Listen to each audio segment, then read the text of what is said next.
မ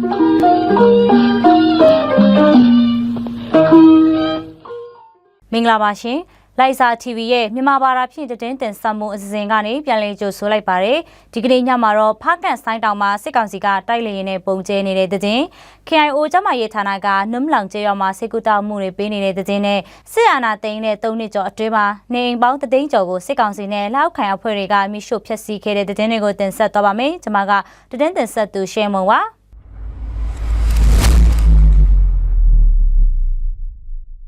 KIA ပူးပေါင်းတပ်ဖွဲ့တွေကဆိုင်းတောင်စစ်ကောင်စီရဲစခန်းကိုစက်တင်ဘာလ12ရက်ဒီကနေ့မနက်9နာရီမှာ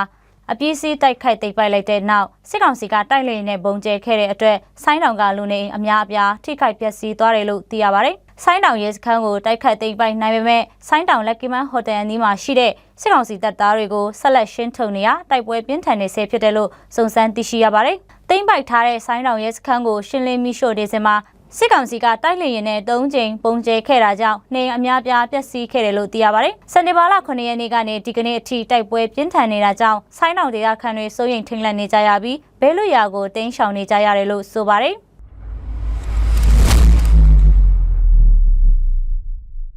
လိုင်စာမြို့အနီးတော့ဖုံးရောင်မြို့နယ်နုံးလောင်ကျေးရွာမှာ KIO ကျမရေးဌာနကဦးစီးပြီးတော့ကျမရေးဆောင်ရှောက်မှုတွေပေးနေပါတယ်။တိုက်ပွဲအတွင်းသိမ်းပိုက်ခဲ့တဲ့နေမြေတွေမှာလက်တလောဆေးရုံဆေးပေးခန်းတွေမရှိသေးတဲ့အတွက်အစိုးရကျမရေးဌာနကနေကျမရေးအတိပေးတာတွေကျမရေးဆောင်ရှောက်မှုတွေပြုလုပ်ပေးနေတယ်လို့ကျမရေးဝန်ထမ်းတွေစီကနေသိရပါတယ်။အခုချိန်မှာရာသီတုပ်ကွင်းနဲ့ဝမ်းရှောဝမ်းပြက်ယောဂါတွေအဖြစ်များနေပြီးဆေးကုသမှုတွေပေးနေရတယ်လို့ဆိုပါတယ်။နုံးလောင်နဲ့အနီးအနားဝန်းကျင်ရွာကပြည်သူတွေကိုလည်းလဆင်ဆေးကုတောင်းဆောက်ရှောက်မှုတွေလှုပ်ဆောင်ပေးနေတယ်လို့ဆေးကျမရေးဝန်ထမ်းတွေစီကနေသိရပါတယ်။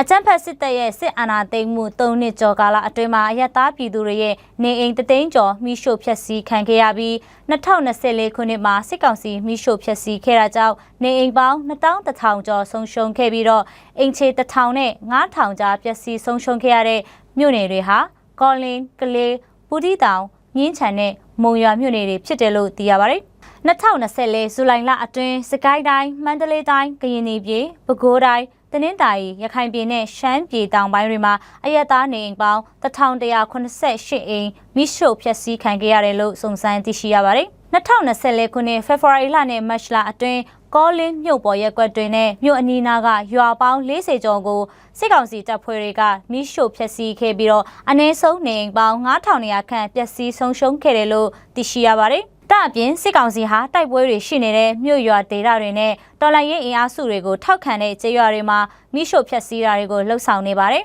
။စစ်ကောင်စီတပ်သားတွေဟာစစ်ကြောင်းထိုးမိရှို့တာအပြင်လက်နက်ကြီးလေကြောင်းနဲ့စစ်သင်္ဘောတွေကနေပစ်ခတ်မှုတွေကြောင့်အယက်သားနေအိမ်တွေမီးလောင်ပျက်စီးခဲ့ရပြီးတော့စစ်ကောင်စီနဲ့လက်အောက်ခံအဖွဲ့အစည်းတွေရဲ့မိရှို့ဖျက်ဆီးတာတွေကြောင့်2021ခုနှစ်မှာအယက်သားနေအိမ်2130အိမ်2022ခုနှစ်မှာတော့46856အိမ်2023ခုနှစ်မှာ31484အိမ်နဲ့2024ခုနှစ်ဇူလိုင်လကုန်အထိမှာတော့2100ပျက်စီးဆုံးရှုံးခဲ့ရတယ်လို့ Data from Myanmar ကစက်တင်ဘာလ10ရက်နေ့မှာသတင်းထုတ်ပြန်ထားပါတယ်။သတင်းတင်ဆက်ချင်းပြီးဆုံးသွားပါပြီ။ကြည့်ရှုနားဆင်ခဲ့ကြတဲ့မိဘပြည်သူအပေါင်းကိုစိတ်နှဖျားရှင်လန်းချမ်းမြေကြပါစေရှင်။ကျေးဇူးတင်ပါတယ်